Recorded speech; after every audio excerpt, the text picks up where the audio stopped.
할렐루야. 우리 존귀하신 하나님을 사랑하고 하나님을 경외하며 주일에 기쁨으로 예배한 우리 모든 예배자들, 우리 성도들, 또 모든 가정 위에 하나님의 무한하신 은혜와 평강이 함께 하시기를 주님의 이름으로 축원합니다.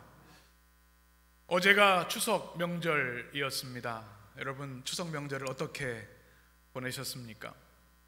아마 장시간 운전하신 분도 계시고 또 음식을 준비하시느라 나오미 선교회나 루 선교회나 다 고생하신 명절이라 생각이 됩니다.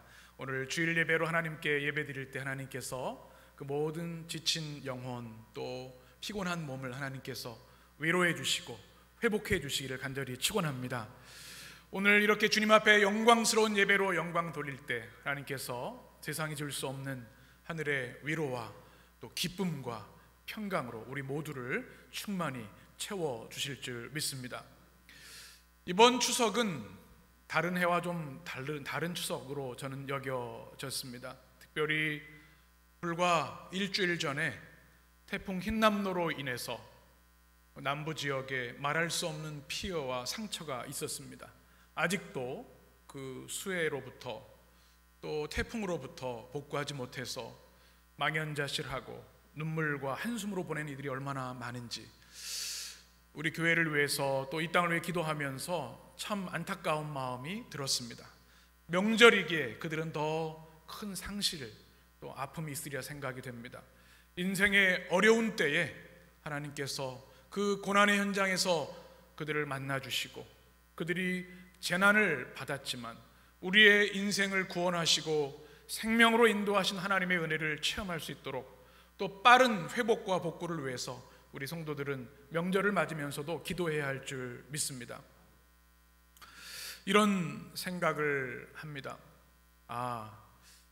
사실 우리 인생 자체가 태풍 속에 사는 인생이구나, 우리 인생이 폭풍 속에 있는 인생이구나 하는 생각을 하게 됩니다.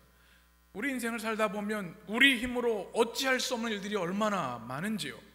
불가항력적인 고난, 재난, 깨어짐, 실패, 눈물들이 너무나 우리 인생에 많다는 것입니다.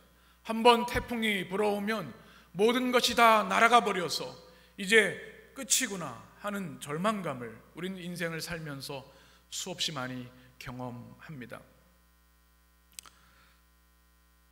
이런 태풍을 지나면서 이런 고백을 하지 않을 수 없습니다. 하나님, 단 하루도 하나님의 은혜 없이는 살 수 없는 것이 우리의 인생입니다. 주님, 이 폭풍 속에서 우리를 지으신 하나님을 향한 더 신실한 믿음이 강하여지게 하시고 주님의 손만 붙잡게 하여 주옵소서.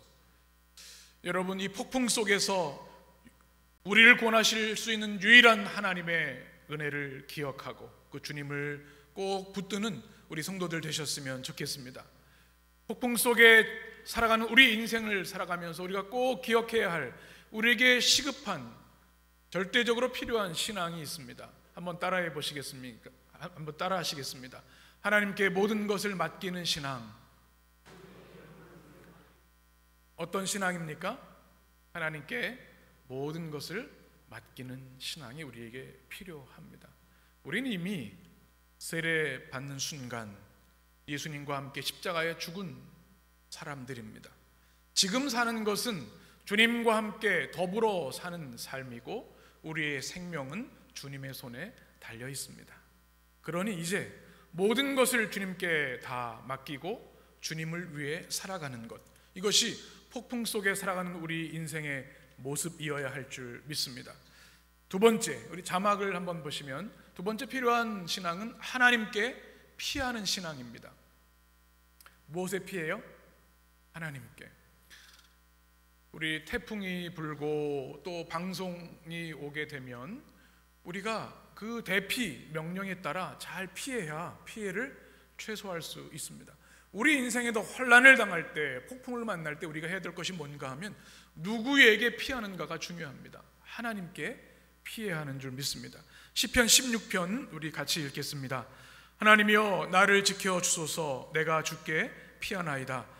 내가 여호와께 아뢰되 주는 나의 하나님 주님이시오니 주밖에는 나의 복이 없다 하였나이다. 8절 내가 여호와를 항상 내 앞에 모시며 그가 나의 오른손에 계심으로 내가 흔들리지 아니하리로다. 아멘. 다윗도 최고 군사 지휘관도 하나님, 제가 피할 것은 하나님밖에 없습니다. 내가 주님께 피합니다.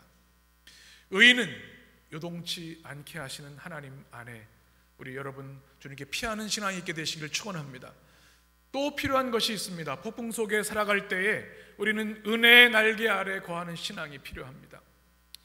우리 지난주 보아스가 룻을 향해서 여호와의 날개 아래 피한 너에게 라고 하는 축복의 인사를 전했죠. 우리가 피할 곳은 주님의 은혜의 날개뿐인 줄 믿습니다. 시편 36편 같이 우리의 고백으로 읽습니다. 하나님이여, 주의 인자하심이 어찌 그리 보배로우신지요. 사람들이 주의 날개 그늘 아래에 피하나이다. 그들이 주의 집에 있는 살진 것으로 풍족할 것이라. 주께서 주의 복락의 강물을 마시게 하시리이다. 아멘. 주의 은혜의 날개 아래 거하리이다. 이것이 여러분의 고백이 되었으면 좋겠습니다. 폭풍 속에 우리의 인생에 우리가 붙들어야 할 세 가지 신앙, 모든 것을 하나님께 맡기는 신앙, 하나님, 우리 피난처 되신 하나님께 피하는 신앙, 또 은혜의 날개 아래 끊임없이 거하는 신앙이 우리에게 필요한 줄 믿습니다.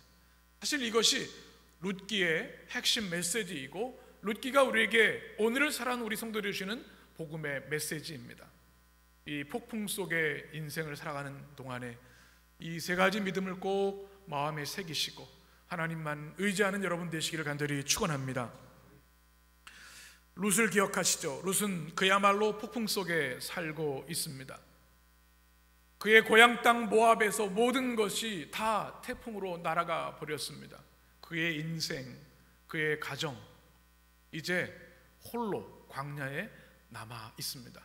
이제 모압 땅을 떠나서 베들레헴으로 돌아왔지만 이제 부양할 시어머니와 함께 한없이 작아진 모습으로, 무너진 모습으로 폭풍 속에 서 있습니다. 그런데 그때 주님께서 누구를 예비해 주셨습니까? 유력자 보아스, 힘 있는 자, 우리를 능히 구원하시고 우리를 회복시키실 유력자 보아스를 주님이 예비해 주셔서 밭에서 이삭을 줍다가 만나게 해 주셨습니다.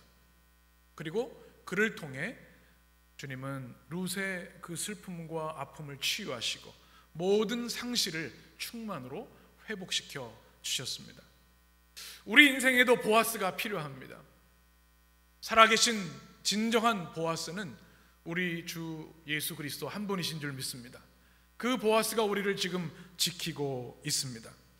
우리 사랑하는 성도들, 우리 주님께서 꼭 이 어려운 순간에도 붙들고 계심을 잊지 않으셨으면 좋겠습니다. 그래서 이 폭풍 속에서 하나님, 보아스의 은혜로 나를 감싸주시고 지켜주시고 주님 보호하여 주옵소서. 여러분의 기도와 응답이 되시기를 주님의 이름으로 간절히 축원합니다. 이제 성경에서 가장 아름다운 만남의 이야기로 우리를 성경은 초대하고 있습니다. 지난 시간 말씀을 여러분 기억하시죠? 보아스가 룻에게 말할 수 없는 친절을 베풀어 주었습니다.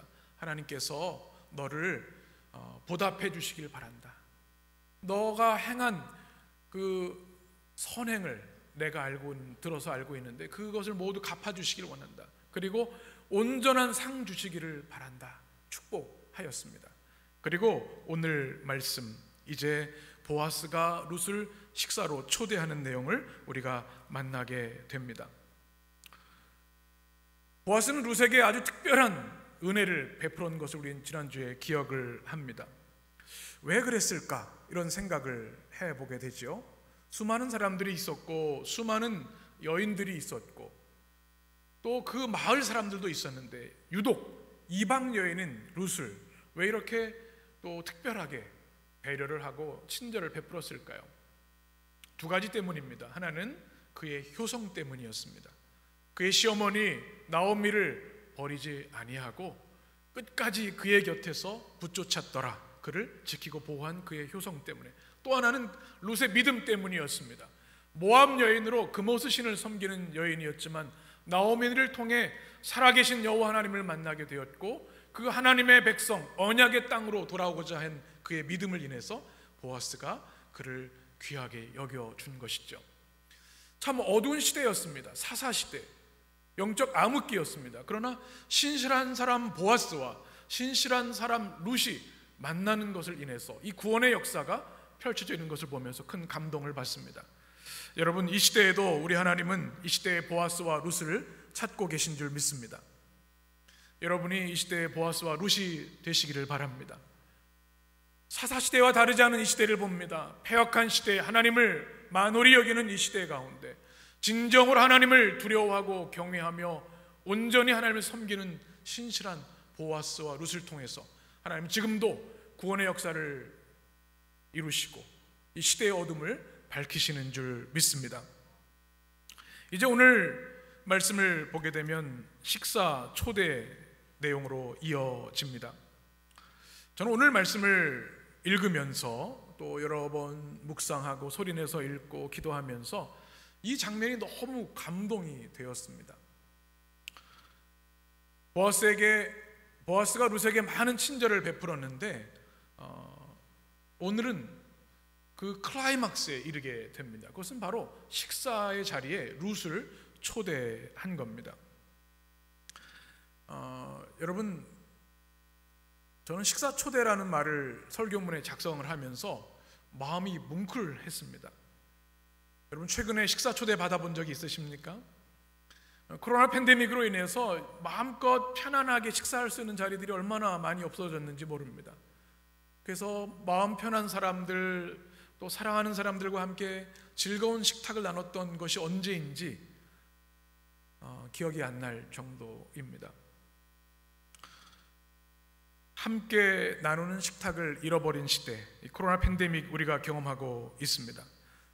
뉴스에서 이번 추석이 사회적 거리두기가 없는 첫 번째 명절이다, 이런 표현을 하는 것을 보면서 그랬었지, 그런 생각을 했습니다. 아직도 조심해야 하는 상황이지만 그래도 추석에 가족들을 만나고 식사할 수 있다는 것이 참 기쁜 일이구나, 이런 생각을 하게 되었습니다. 우리 교회도 마찬가지입니다. 우리 교회에서 식사한 것이 언제인지 기억이 잘 안 납니다. 가물가물합니다. 안타까운 상황이지요. 교회 신앙 공동체는 식탁 교제가 참 중요한데 참으로 안타까운 상황이 아닐 수 없습니다. 우리 인생을 행복하게 하고 풍요하는 것이 무엇일까요? 수백억의 자산일까요? 아니면 우리가 원하는 그런 꿈을 성취하는 것일까요? 사실 우리 인생을 잘 돌아보면 그저 소박하게 사랑하는 사람들과 함께 마음껏 마음을 나누며 식탁을 나누는 그 식탁의 자리 하나로 충분히 행복함을 느낄 수 있는 것이 우리 인생입니다. 식탁에 둘러앉아서 도란도란 이야기를 나누고 또 지나온 이야기를 나누는 그 시간이 얼마나 따뜻하고 우리에게 큰 위로가 되는지요. 우리 해림의 성도들에게 하나님께서 이 행복한 식탁을 하루속히 회복시켜 주시기를 간절히 축원합니다. 오늘 14절에 바로 이러한 식탁이 펼쳐지게 됩니다. 우리 14절을 같이 읽습니다. 식사할 때에 보아스가 룻에게 이르되 이리로 와서, 룻이 곡식 빼는 자 곁에 앉으니 그가 볶은 곡식을 주매 룻이 배불리 먹고 남았더라. 아멘. 여러분, 보아스가 룻을 이렇게 초대해 주었습니다. 그런데 여러분, 한번 냉정하게 생각을 해보시기 바랍니다. 사실 이 식탁은 있을 수 없는 불가능한 식탁입니다. 왜 그럴까요? 이 룻은 모함 여인이었습니다. 그 당시 이스라엘과 가장 적대적인 민족의 사람이었다는 것이죠. 상종을 하지 않았습니다. 유대인들이 선민의식이 얼마나 강한지 이방인은 지옥의 땔감으로 여겼던 사람들입니다. 그 이방 여인 모압을 그 당시 베들레헴에 가장 유력했던 보아스의 식탁에 초대한다는 것은 있을 수 없는 일입니다. 정말 파격적인 사건입니다. 더욱이 여성이었습니다. 남성들의 식탁, 지금은 그렇지 않죠. 이 3000년 이 고대 근동 시대에 여성들이 남성들의 식탁에 자리할 수가 없는 그런 시대였습니다. 그런데 룻을 보아스가 그 식탁에 초대하고 있는 겁니다. 참으로 파격적인 초대이고요. 보아스의 그 깊은 배려와 친절을 우리가 볼 수 있는 그런 장면입니다. 여러분, 저는 이 보아스의 식탁, 룻을 초대하는 보아스의 모습을 보면서 하나님의 무한하신 사랑을 다시 한번 떠올리게 되었습니다. 여러분, 우리 주님께서는 룻에게만 이런 있을 수 없는 사랑의 식탁을 베풀어 주시는 것이 아닙니다. 바로 오늘 우리에게도 그 은혜를 베풀어 주시는 줄 믿습니다. 주님께 드리는 이 예배가 사실은 있을 수 없는 파격적인 주님의 초대입니다. 모든 사람은 죄인이죠. 의인은 없나니 하나도 없다고 말씀하셨습니다. 죄와 연약함과 부족으로 얼룩진 우리들을 주님의 은혜로 씻어주셨습니다. 십자가의 보혈로 정결케 하셔서 감히 주님의 임재 앞에 나갈 수는 없는 우리들을 그리스도의 보혈을 지나 담대하게 은혜의 보좌 앞에 나가게 하셨습니다. 우리가 지금 드리는 이 예배가 사실은 있을 수 없는 하나님의 기적적인 초대라는 사실 여러분 꼭 기억하시기 바랍니다. 그래서 그 초대받은 사람은 행복합니다. 그래서 우리는 우리의 생명이 다하는 그날까지 주님을 예배하며 찬양하는 것이죠. 우리 성도들에게 매주일 이 축복의 식탁, 은혜의 식탁이 여러분에게 경험되어지시기를 간절히 축원합니다. 이제 더 클로즈업을 해서 이 식탁의 내용을 살펴보고자 합니다. 이 식탁에서 무슨 일이 일어나고 있는가? 우리는 여기서 룻의 입장에서 이 말씀을 정밀하게 살펴볼 필요가 있습니다. 이 보아스는 늘 하는 식사일 수 있는데요, 룻은 이제 막 고향을 떠나 낯선 땅에 온 사람입니다. 모든 것이 낯설고요, 언어도 낯설고 모르는 사람과 식사를 한다고 하는 것이 굉장히 부담과 두려움이 됐을 것입니다. 어디에 앉아야 하는지, 초대를 받긴 했는데 무엇을 먹어야 하는지 도무지 알 수가 없는 그런 상황이죠. 14절에 보면 그런데 보아스가 이렇게 말합니다. 식사할 때 보아스가 룻에게 이르되 어디로 와서? 이리로 와서. 이것은 엄청난 환대의 초청입니다. 여러분, 혹시 낯선 곳에 가서 식사해 보신 적이 있습니까? 아무도 모르는 데 가서 밥을 먹어야 돼요. 아무리 혼밥시대다고 하지만 많은 사람들 가운데 혼자 가서 앉아 식사하는 게 어렵습니다. 저는 비교적 어디 가든 잘 먹는 편입니다. 아무 상관이 없어요. 그런데 제가 미국에 처음 갔을 때 신입생 환영회 대학원에 갔는데 한국 사람도 없고 아는 사람도 하나도 없고 음식도 별로 이렇게 느끼한 느낌이 들고 가긴 가야 됐는데 어디에 앉아야 될지 아는 사람도 없고 말할 사람도 없고 얼마나 난처했었는지 기억이 생생합니다. 아마 룻을 생각하면 바로 그런 현장이 있을 겁니다. 우리 아이들이요, 새 학년 첫 학기 첫날을 굉장히 두려워합니다. 아는 애가 하나도 없으면 어떡하지? 밥 먹을 사람 없으면 어떡하지? 이 공포예요, 사실.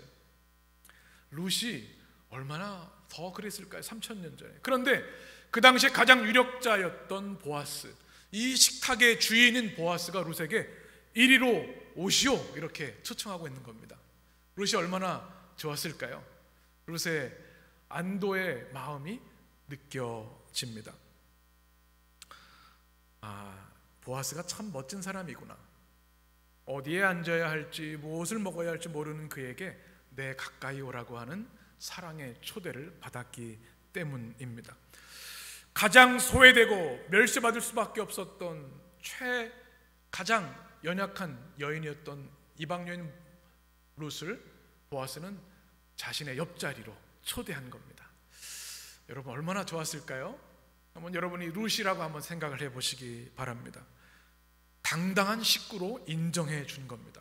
여러분, 지금도 식구라는 말을 하죠. 식구가 뭐예요? 밥 먹는 입입니다. 식구가 뭐예요? 다른 거 없어요. 같이 밥 먹는 건 평생 밥 먹는 게 식구예요. 근데 좀 바빠가지고 일주일에 하루 밥 먹기도 어렵잖아요. 식구의 의미가 퇴색되는 그런 시대에 살고 있는데요, 식구로 인정받는다는 것은 굉장한 인정입니다. 이 이방인 룻, 모든 것을 태풍에 날려버린 초라하고 보잘것없는 한 여인을 이 당당한 식탁에, 이 좋은 식탁의 주인공으로 보아스가 인정해 준 겁니다. 너 이제부터 나와 밥 같이 먹는 사람이야. 내 식구야. 내가 이제 내 인생 책임져. 걱정하지 마.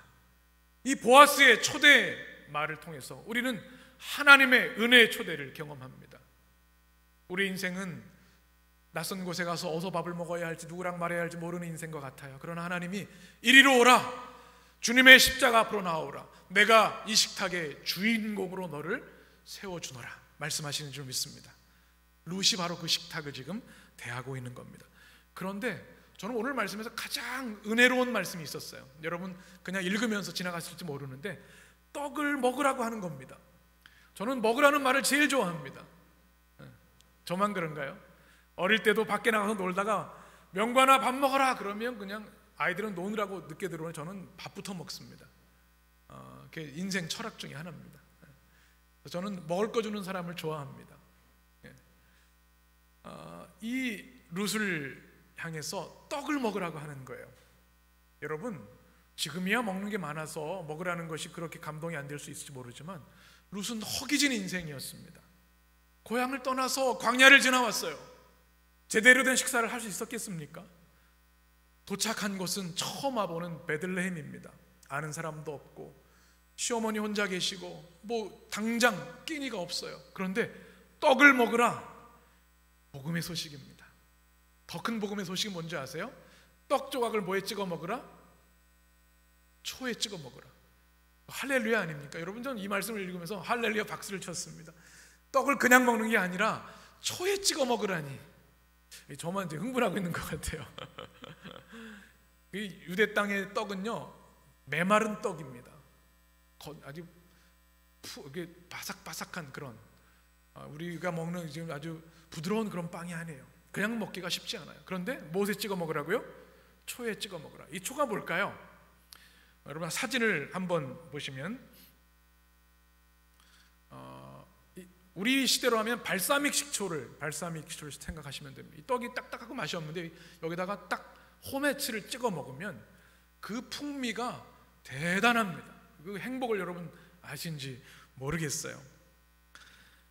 이 호메치는요 포도를 발효해서 만든 식초인데 맛을 더해주는 기능을 하고 또 하나는 소화를 촉진하고 해열작용을 합니다. 룻이 하루 종일 밭에서 이삭을 주었으니 얼마나 덥고 힘들었겠어요. 그런데 떡을 초에 찍어 먹는 순간 그 마음의 기쁨이 그 풍미와 함께 가득했을 겁니다. 아 좋다, 이런 마음, 이런 고백이었겠죠. 저는 이 장면을 묵상하면서 은혜를 많이 받았어요. 룻의 인생은 맛없는 인생이었습니다. 배고픈 인생은 둘째치고 그냥 먹어야 되니까 먹는 것이지 음식을 즐긴 지가 언제인지 알 수 없는 인생이었습니다. 그런데 초를 찍어 떡을 먹는 순간 그의 인생이 맛있는 인생이 되었습니다. 우리 하나님 어떤 분이세요? 우리 인생을 맛있게 하시는 하나님이십니다. 제가 미국에 있을 때 좋아했던 샌드위치가 있습니다. 가격이 싸고 또 맛이 있어요. 서브웨이라는 겁니다. 우리나라에도 좀 많이 들어와 있더라고요. 사진을 한번 보여주시면 제가 소스를, 이 초라는 게 소스거든요. 군침이 돕니다. 3번에 있어요. 제가 3번에 나갈 길이 있으면 꼭 들려서 우리 가족이 다 서브웨이를 먹습니다. 미국에서 제가 교회가 거의 2시간, 고속도로 1시간 반, 2시간 걸리는 게여서 주일에 요거 들고 가면서 먹고 막 그랬던 기억이 납니다. 빵만 먹으면 맛이 없어요. 그 안에 야채들을 가득 넣어야 합니다. 햄, 치즈, 야채를 넣어요. 그 다음에 중요한 게 뭐예요? 소스를 어떻게 넣느냐에 따라서 이것이 성공이냐 실패냐가 결정됩니다. 저는 바베큐 소스 또 데리야끼 소스를 참 좋아했는데 그걸 넣으면 그 서브웨이 샌드위치가 얼마나 맛있는지 모릅니다. 우리가 명절에 여러분 전을 드셨는지 모르겠어요. 전을 그냥 먹으면 퍽퍽하고 맛이 없어요. 뭘 찍어 먹어요? 간장을 찍어 먹어야 맛있습니다. 회를 먹는데 그냥 먹으면 맛이 없어요. 초장이나 또 간장에 그 와사비 풀어서 먹으면 또 얼마나 맛있어요. 소스가 음식을 맛있게 하는 기능을 하는 겁니다. 오늘 말씀을 묵상하면서 룻의 행복을 떠올려 봤습니다. 그 얼굴에 그 한 번 딱 찍어 먹는 순간 내 인생 정말 퍽퍽하고 맛없는 인생, 배고픈 허기진 인생이었는데 하나님이 이제 이 보아스의 식탁을 통해서 떡을 초에 찍어 먹음으로 이제 나에게 기쁨을 주시는구나, 회복시켜 주시는구나, 주님의 상징적인 메시지가 담겨있는 거예요. 이제 네 인생 걱정할 필요 없어. 주님은 보아스를 통해 룻에게 이런 메시지를 주시고 있는 겁니다. 저는 오늘 말씀을 묵상하며 우리 성도들을 위해 기도했습니다. 여러분 인생이 맛있는 인생입니까? 맛없는 인생입니까?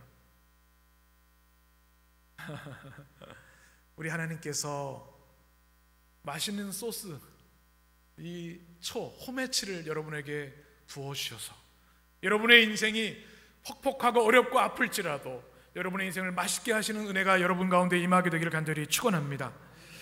우리 기독교 복음은요, 기쁨의 복음이고 행복의 복음입니다. 우리는 그리스도의 고난을 잊어서는 안 됩니다. 그리스도의 고난, 남은 고난에 참여하는 것이 우리의 영광인 것은 분명합니다. 그러나 그럼에도 불구하고 우리에게 주신 그 놀라운 기쁨을 우리는 놓쳐서는 안 됩니다. C.S. 루이스의 기쁨의 신학을 정리한 헤아려 본 기쁨이란 책에 이런 내용들이 담겨 있습니다. 자막을 한번 보시면, 하나님의 백성들이 누리는 기쁨은 천국에서 기인한 것인데 갈망, joy, 내 안에 흔들고 지나간 천국의 기쁨이 우리 안에 있다는 겁니다. 또 감각으로 느끼는 즐거움, 플레저가 있습니다. 대상에 집중할 때 오는 향유, enjoyment가 있습니다. 타자를 느낄 줄 아는 기쁨, 이것이 하나님을 느낄 때 오는 풍미, 테이스트가 있습니다. 그 다음에 또 보시면 이제 춤에 대한 내용도 나옵니다. 하나님은 우리가 기쁘고 즐기고 행복한 삶을 살기를 원하십니다. 아멘이시죠? 예수님께서 왜 십자가에 달려 돌아가셨어요? 우리를 고난의 감정에 빠져있게 하기 위해서가 아닙니다. 우리에게 진정한 행복과 기쁨을 주시기 위해 십자가에 죽으신 겁니다. 왜요? 우리가 죄와 사망과 사단의 권세에 끌려다니며 비참한 삶을 사는 것을 끊어주시기 위해서, 해방시켜 주시기 위해서, 우리에게 천국과 영생을 선물로 주시기 위해서 십자가의 고난을 받으신 겁니다. 그런데 우리는 고난만 붙잡고 있다고 한다면 주님의 마음이 얼마나 아프시겠습니까? 우리에게 주님이 고난 받으신 이유는 우리에게 행복과 기쁨을 주시기 위함입니다. 아멘이십니까? 그래서 우리에게 주신 거룩한 소명 중에 하나는 뭐냐면, 우리에게 주어진 인생을 긍정하고 그 안에 주신 은혜들을 누리고 또 즐기고 감사하는 것입니다. 여러분, 우리 인생은 받아들이기 어려운 것들이 많이 있죠. 그런데도 불구하고 우리는 yes to all, 모든 것을 긍정하는 믿음이 필요합니다. 깨어진 것도 아픔도 상실도 다 내게 주신 것이기에 yes to all, 모든 것을 긍정하는 것. 왜요? 하나님이 나를 붙들고 계시고 영원한 생명과 나라로 우리를 이끌어 가시기 때문에 그 고난 가운데도 우리는 즐거워하고 기뻐하고 향유할 수 있는 것입니다. 우리 성도들의 삶에 하나님께서 우리 인생을 맛있게 하는 초를 허락해 주시기를 원합니다. 이 발사믹 식초가 여러분의 삶에 부어져서 여러분의 삶이 향유되어지고 우리에게 주신 기쁨, 하나님을 예배하고 하나님을 믿고 의지하며 살아가는 인생이 주는 그 즐거움을 만끽하는 기쁨의 삶이 여러분의 삶에 있게 되기를 간절히 축원합니다. 항상 기뻐하라, 주님의 명령이죠. 우리를 향하신 뜻입니다. 고난 중에도 기뻐하라, 아픔 중에도 상실 중에도 죽음의 그 현장에서도 기뻐하라. 주님이 주신 그 기쁨을 놓치지 않는 우리 성도들 되시길 간절히 축원합니다. 바로 이 룻이 보아스의 식탁을 통해서 호메치, 떡을 초에 찍어 먹으면서 이 주님의 기쁨을 맛보고 있는 겁니다. 그리고 오늘 말씀 보게 되면 또 하나를 줍니다. 뭘 주죠? 볶은 곡식. 그것을 칼리라고 히브리어로 이야기합니다. 그것은 그 당시에 가장 일반적인 가정식입니다. 따뜻한 가정식, 오늘말로 하면 집밥, 엄마가 해주시는 밥, 이것이 바로 이 볶은 곡식입니다. 룻이 빵도 먹고 이 볶은 곡식을 먹으면서 참 많은 위로와 힘을 얻고 있는 장면을 보게 됩니다. 그런데 오늘 말씀에서 저에게 인상 깊었던 것은 이것입니다. 배불리 먹고도 남았더라. 여러분, 저는 오늘 말씀 묵상하는데 여러 번 박수를 쳤습니다.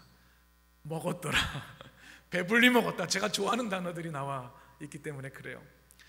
우리가 그냥 쉽게 읽을 수 있는 말씀이지만 제가 말씀드렸죠. 룻기는 성경에 있는 성경 중에 가장 아름다운 서사시, 시적이고 예술성이 담겨있는 말씀이서 단어 하나하나가 허투루 지나가지가 않습니다. 바로 룻이 이 식사를 먹었는데 배불리 먹었다. 여러분, 이 시대는 배불리 먹으면 죄책감이 느껴지는 시대가 됐어요. 건강을 위해서 좀 식사를 조절하는 건 필요하지만 배불리 먹는 것은 우리를 행복하게 하지요. 불과 6, 70년 전만 해도 우리나라도 배불리 먹는 거 꿈꿀 수가 없었습니다. 저희 아버님도 늘 하시는 얘기가 1년에 한 번 쌀밥 먹는 날이 잔칫날이다. 소고기 묵국 먹는 거 1년에 한 번 먹을까 말까. 그것도 고기는 별로 안 들어가는데 기름만 둥둥 떠 있는데 그래도 잔치상인 거예요. 배불리 먹고 그러면 다 가진 것 같은 행복을 누리는 거죠. 근데 요즘은 이게 모르겠어요. 배불리 먹지 않는 그런 시대가 됐는데요. 롯은 배불리 먹었다 성경이 기록합니다. 저도 어린 시절 떠올려 보면 저는 밥을 많이 먹는 사람이었습니다. 지금은 이제 좀 정상적인 범주로 들어왔는데 옛날에는 배불리 먹고 밥통을 끌어안고 잠자는 게 참 행복했던 어린 시절이 기억이 납니다. 꿈에도 밥통이 나오더라고요. 꿈에 딱 꿈을 꾸는데 밥을 배불리 먹고 밥통을 꼭 안고 있는데 밥통에 밥이 없어. 얼마나 슬펐는지. 배불리 먹는 행복을 어린 시절에 막 기억을 해 보았습니다. 이 룻이 식사를 하되 그냥 적당히 먹은 것도 아니고 배고프게 먹은 것도 아니고 만족하게 먹었다는 이야기입니다. 그리고도 남았어요. 여러분, 이 광야를 걸어서 이 고난의 길을 걸어서 낯선 이방 땅에 온 룻을 한번 생각해 보세요. 첫 식사를 이렇게 하나님 예비하셔서 지금 경험하고 있는 겁니다. 우리 하나님은 어떤 하나님이세요? 우리를 배불리 먹여주시는 하나님입니다. 아멘이 없으시네요.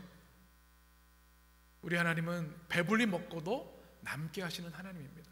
여러분, 신앙생활이 어려운 게 아닙니다. 우리가 하나님을 믿고 우리의 전생을 하나님께 맡기고 하나님을 믿는 하나님 백성이 됐다는 것이 무엇입니까?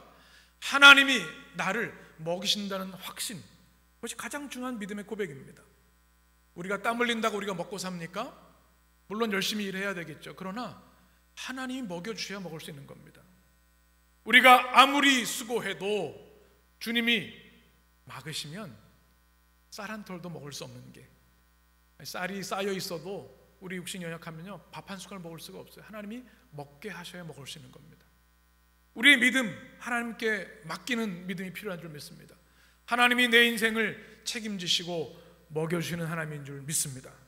여러분의 고백이 되시길 바랍니다. 저는 미국에서 유학을 하고 캐나다 목회를 하면서 쌀이 떨어지는 그런 비슷한 경험들을 여러 번 했습니다. 그런데 한국에 와서도 또 우리 해림교회 와서도 아직까지 한 번도 굶어 본 적이 없는 것 같아요. 제가 금식기도 하면서 굶기는 하지만 먹을 게 없어서 주의 종을 굶기지 않으시는구나. 저만 그런 게 아니라 하나님의 백성들 하나님께서 굶기지 않으시고 풍성한 식탁으로 먹이시고 먹고도 남으면 은혜를 우리에게 주시는 줄 믿습니다. 이제 오늘 15절 16절 결론의 말씀을 우리가 읽습니다. 같이 읽습니다. 룻이 이삭을 주우러 일어날 때에 보아스가 자기 소년들에게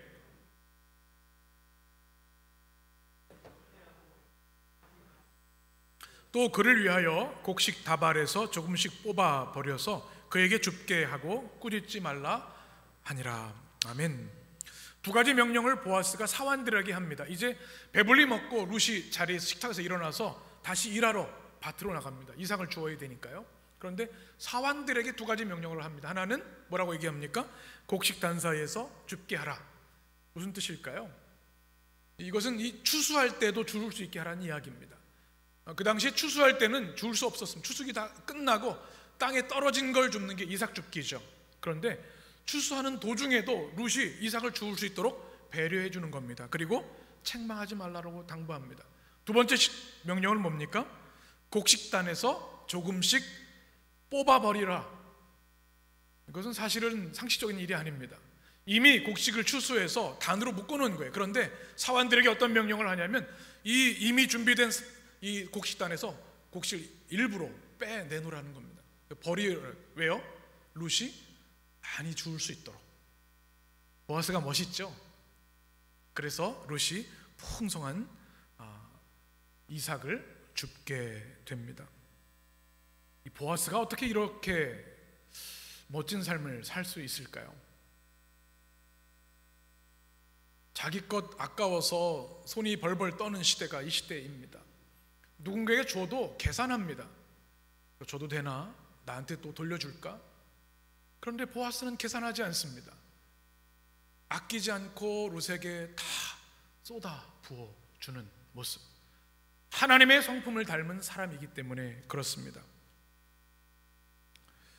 저는 우리 성도들을 위해서 기도하면서 하나님, 우리 성도들이 하나님 닮은 성도들이 되게 하여 주시옵소서 기도합니다. 우리에게 많은 소원들 또 목표가 있겠지만 무엇보다 우리는 하나님의 백성으로 구별된 성도로서 하나님을 닮아가는 인생을 살아야 할 줄 믿습니다. 베드로후서 1장 4절에 이렇게 말씀합니다. 이로써 그 보배롭고 지극히 큰 약속을 우리에게 주사 이 약속으로 말미암아 너희가 정욕 때문에 세상에서 썩어질 것을 피하여 신성한 성품에 참여하는 자가 되게 하려 하셨느니라. 아멘. 우리를 구원의 약속, 우리를 구원받은 백성으로 부르신 이유는 뭐냐면 어디에 참여하게 하려고요? 신성한 성품에 참여하려고. 5절에 보면 더욱 힘써 너희 믿음의 덕의 지식의 절제를, 절제의 인내를, 인내의 경건을, 경건의 형제 우애를, 형제 우애의 사랑을 더하라 말씀하고 있습니다.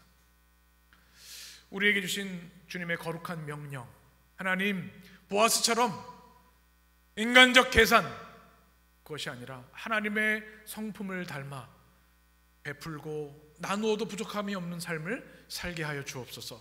여러분의 고백이 되시길 간절히 축원합니다. 하나님 우리에게 모든 것을 주셨습니다. 그리스도 예수를 우리에게 주셨고 생명, 호흡, 구원, 영생과 천국을 주셨습니다. 우리 그 은혜를 받은 우리들이 어떻게 해야 되겠습니까? 은혜를 나누어야 합니다. 그리고 하나님께 감사할 줄 알아야 합니다. 온전한 헌신으로 나아가야 하는 것이죠. 우리 주님 앞에 주님의 아름다운 성품을 닮을 뿐만 아니라 주님께 주신 은혜에 합당한 감사를 올려드리는 여러분 되시기를 축원합니다. 이제 17절에 보면 이렇게 말씀합니다. 같이 룻이 밭에서 저녁까지 줍고 그 주운 것을 떠니 보리가 한 에바쯤 되는지라. 아멘. 룻이 또 이삭을 주었습니다. 추수하는 중에도 또 사환들이 곡식단에서 풀어놓은 그 이삭도 다 주었습니다. 그랬더니 다 수합해서 무엇을 합니까? 오늘 보면 떠니, 그 주운 것을 떠니라고 말합니다. 이것은 하바트, 추수하다 또는 타작하다라는 그런 뜻입니다. 이렇게 먹을 수 있도록 타작을 하는 거죠. 그 양이 얼마나 됐을까요? 보리 한 에바. 어느 정도일까요? 그림을 한번 보시면 그 당시에 도량형이 우리 이렇게 한 에바 그림이 그려져 있습니다. 보통 13.6kg에서 23.6kg, 그러니까 한 20kg 정도 된다고 보시면 됩니다. 이방 여인이 낯선 곳에 와서 하루 동안 이삭 줍기를 한 겁니다. 추수를, 공식적인 추수가 아니라 주었는데 20kg 정도의 쌀을 얻었어요. 이제 걱정이 있습니까? 없습니다. 이제 시어머니도 배부르게 먹을 수 있도록 할 수 있는 충분한 보리 한 에바의 축복을 그가 결산하게 된 겁니다. 저는 오늘 말씀을 묵상하면서 보리 한 에바의 기적, 보리 한 에바의 은혜라는 말이 마음에 울림으로 다가왔습니다. 우리 인생이 타작마당에 먹을 것이 없는 인생이 되는 경우들이 많이 있습니다. 그러나 우리 주님은 보리 한 에바를 룻에게 주셨던 것처럼 기적의 식탁을, 풍성한 양식을 우리에게 공급해 주시는 줄 믿습니다. 예수님이 우리의 생명의 떡이라고 말씀하셨죠.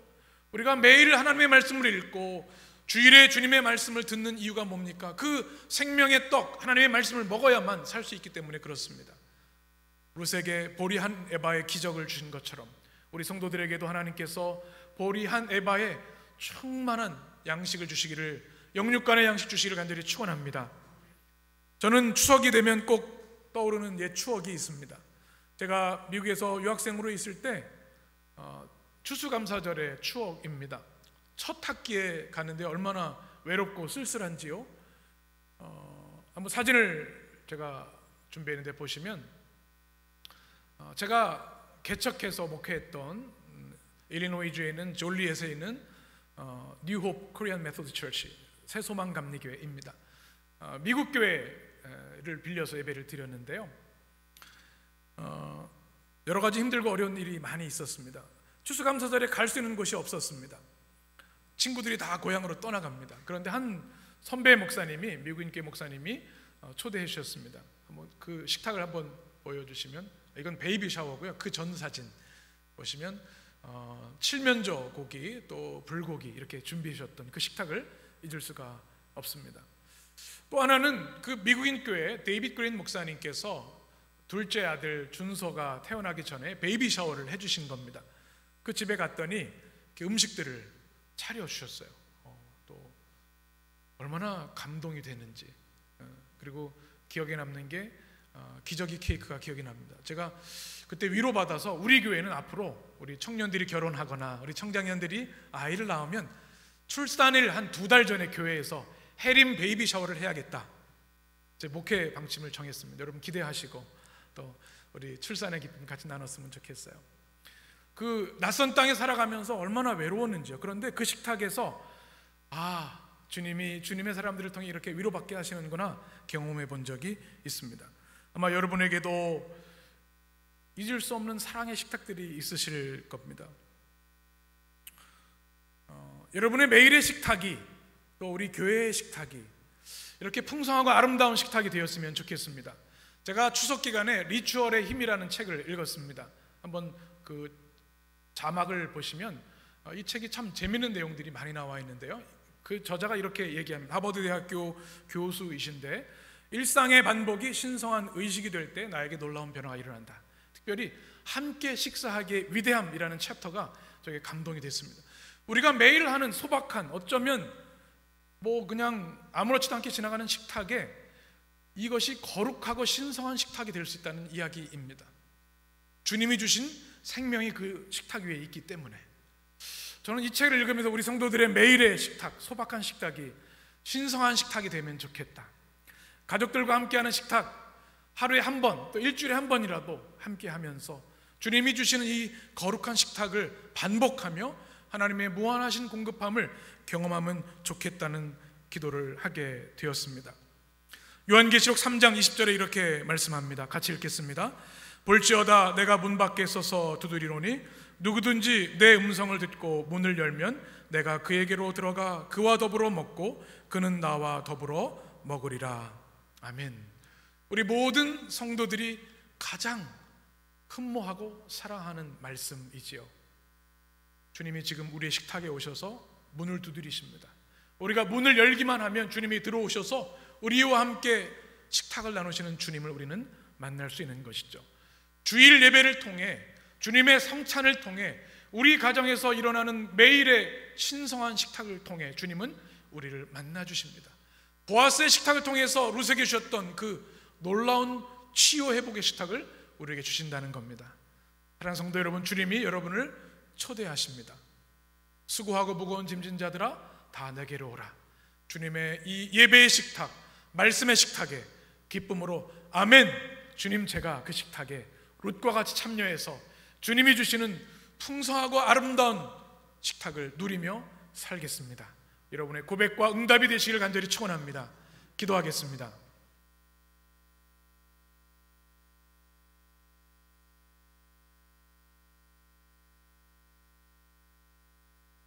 생명의 주 하나님, 오늘도 주님의 말씀으로 우리를 먹여주시니 모든 찬양과 영광을 주님께 올려드립니다.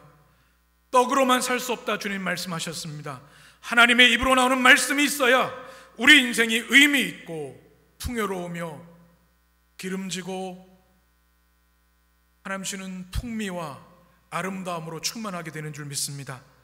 루시 보아스의 식탁을 통해 경험했던 하나님의 그 놀라운 헤세드 사랑을 우리 모든 성도들이 누리며 살게 하여 주시옵소서.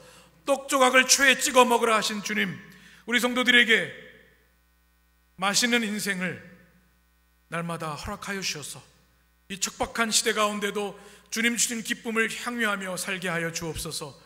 우리를 환영해 주시고 환대하시는 하나님, 우리를 위로해 주시는 하나님, 치유하시는 하나님, 우리를 위하여 풍성한 상을 차려주시는 하나님, 우리에게 아낌없이 주시고 또 주시는 그 주님의 은혜의 식탁, 위로의 식탁이 우리 성도들의 삶에, 우리 해림교회 예배 강단에 날마다 임하도록 역사하여 주셔서 룻과 같이 보리한 에바의 기적을 누리며 주님을 찬양하며 회복의 길을 걸어가는 우리 성도들 되도록 역사하여 주옵소서. 우리 주님 예수 그리스도의 이름으로 기도합니다. 아멘.